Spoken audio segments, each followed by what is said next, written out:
कृपया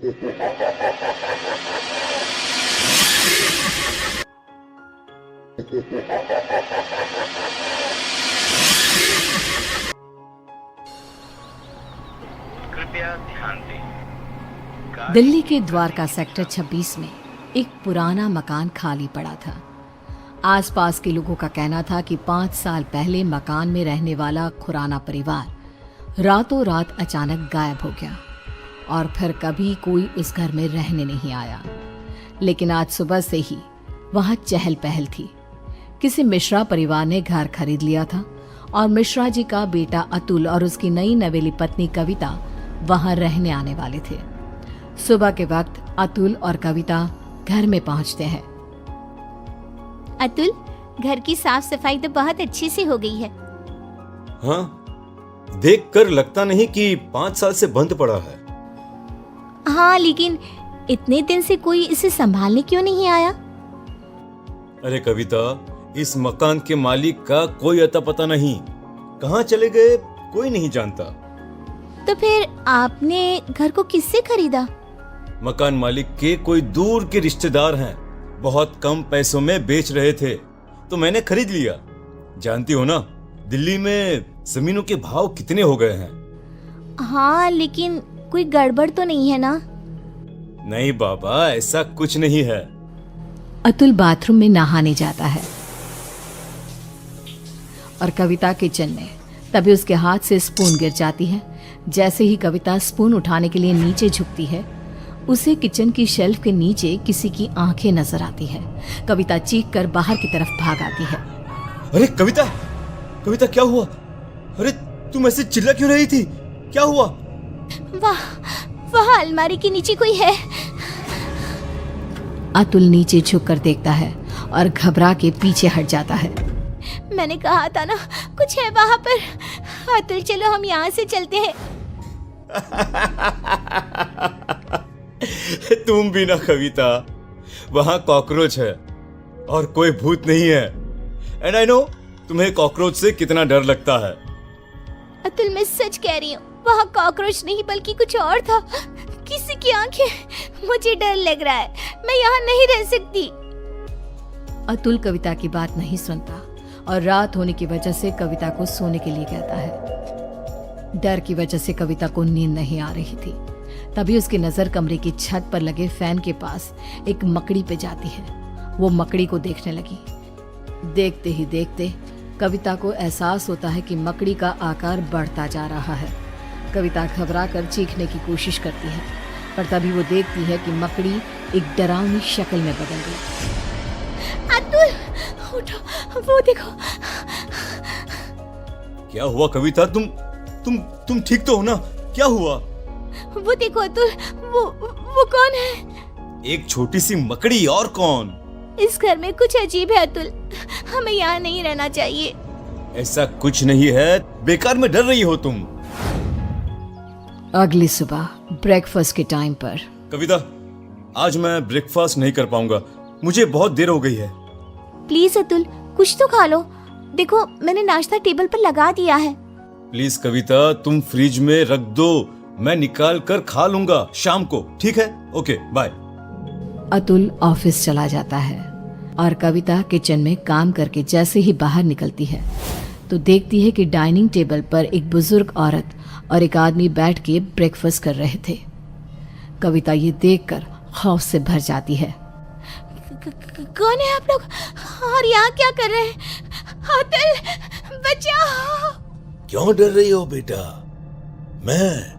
मैं इस घर का मालिक हूँ, रंजीत खुराना। और मैं इनकी बीवी रमनदीप खुराना। लेकिन आप लोग तो गायब। मेरा मतलब। किसने कहा? अरे हम तो यहीं रहते हैं, इसी घर में। वो देखो, हमारे कपड़े, सारा सामान सब तो है। लेकिन बेटा, जब से तुम आई हो ना, हम बड़े खुश हैं। अकेले पड़ गए थे ना। कविता ने चारों तरफ देखा और वो हैरान रह गई कि घर में खुराना और उसकी बीवी के कपड़े और सामान नजर आ रहा था, कविता घबराहट की वजह से दरवाजे की तरफ बढ़ती है ताकि वहां से बाहर जा सके। तभी एक यंग औरत उसके सामने आ जाती है। कहाँ जा रही हो? मेरे मम्मी पापा ने कहा ना कि वो अकेले हैं, उनका ख्याल कौन रखेगा? कौन है आप सब? कौन है? जाने दीजिए मुझे। मैं इनकी बेटी हूँ ना, क्या करूँ? मैं तो मरने के बाद इनका ख्याल रख नहीं सकती। अब तुम्हें ही ये काम करना होगा ना। हेल्प, कोई बचाओ मुझे। कविता भागती है और अपने कमरे में जाकर एक कोने में बैठ जाती है। पूरा दिन वो एक जगह बैठी रहती है। शाम को 5 बजे अतुल घर आता है और कविता को ऐसी हालत में देखकर परेशान हो जाता है। क्या बात है? अरे तुम यहाँ ऐसे? तुम्हारी तबीयत खराब है क्या? क्या हुआ? वो अतुल खुराना और उसकी बीवी यहाँ इस घर में। कौन खुराना? कविता, ये क्या बहकी बहकी बातें कर रही हो तुम? इस घर के मालिक अतुल वो यही है, इसी घर में। मैंने उन्हें देखा है और उनकी बेटी भी। तभी कविता ने देखा कि बुजुर्ग औरत, आदमी और उनकी बेटी कविता के ठीक सामने आकर खड़े हो गए। वो देखो अतुल, वो सब यहाँ है, तुम देख रहे हो ना? ओ ये, अरे ये तो मेरे मॉम डैड हैं। इनसे डरने की क्या जरूरत है? चलो अब उठो, डिनर बनाओ सबके लिए। और सुनो, मम्मी पापा को इंसानों का मांस बहुत पसंद है, तो वही पकाना। क्या कहा तुमने? तुम्हारे मम्मी पापा? लेकिन तुम अतुल मिश्रा मेरे पति हो, और ये खुराना, और ये क्या मजाक है?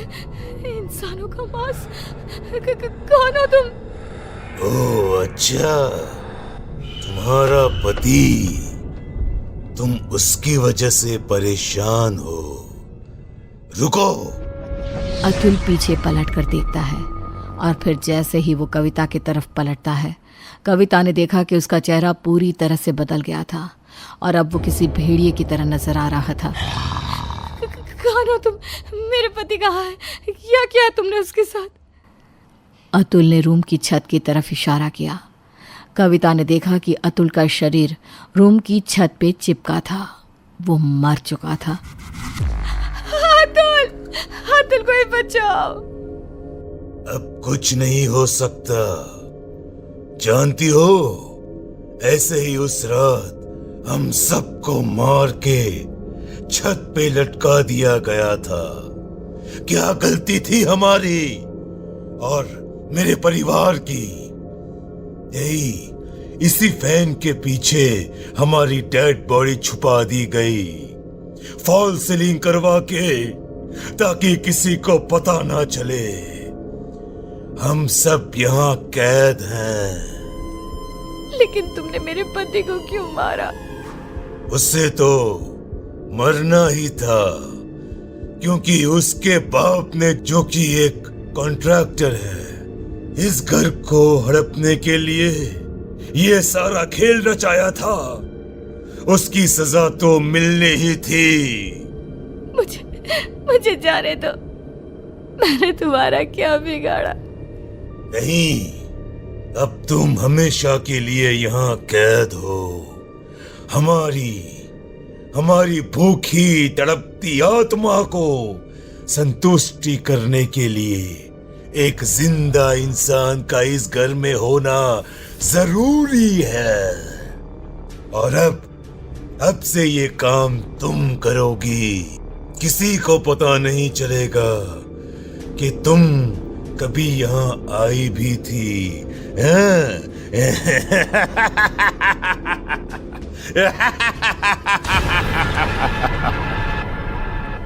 उसके बाद सेक्टर 26 में एक खबर और